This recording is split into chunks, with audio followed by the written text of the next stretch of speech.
नमस्ते हजुरहरूलाई। आज आज मैले पालुङ्गोको तरकारी कसरी मिठो तरिकाले पकाउने भन्ने कुरा सेयर गर्न गइरहेकी छु। त्यसमा चाहिने आवश्यक सामग्री पालुङ्गो साग, मुङको दाल, त्यसपछि प्याज अनि खुर्सानी। ल है त म रेसिपी तयार गरेर हजुरहरूलाई देखाउँछु।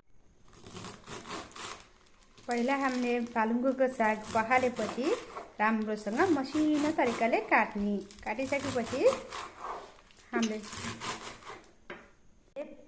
अनि पालुङ्गो साग राम्रोसँग मसिनो पाराले तरकारी काटिसकेपछि मुङ दाल आधा घन्टा अगाडि मुङ दाल भिजाउने, त्यसपछि प्याज र खुर्सानी पनि राम्रोसँग काट्ने।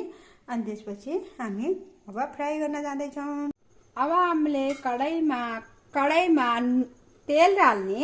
कडाईमा तेल हालिसकेपछि त्यसपछि झान्ने यो उडदको दाल, मासको दाल, जिरा अनि तोरी जानिसकेपछि यो फ्राई हुन्छ, हल्का ब्राउन कलर हुन्छ। त्यसपछि प्याज खुर्सानी हाल्ने। प्याज खुर्सानी हालिसकेपछि हामी अलिकति फ्राई गर्ने प्याज खुर्सानीलाई।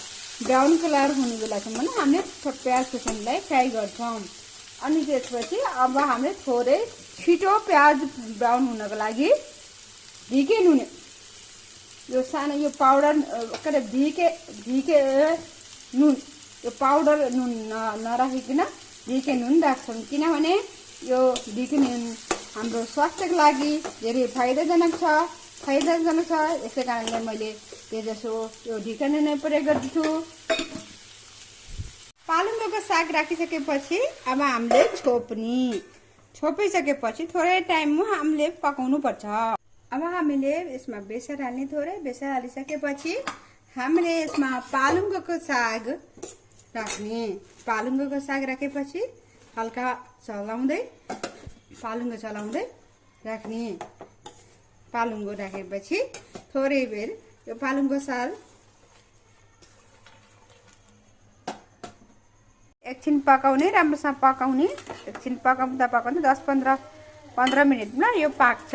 राम्रोसँग पाक्दैछ, अझै यो पानी सुकेसम्म पाक्छ।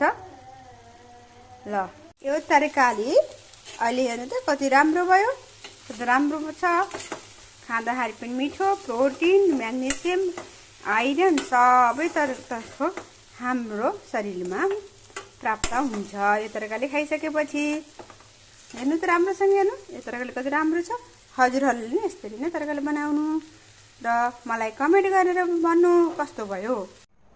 ल हेर्नुहोस् त, पालुङ्गोको साग र मुङको दालको मिसाएर पकाएको तरकारी रेडी भयो हामीले खानको लागि।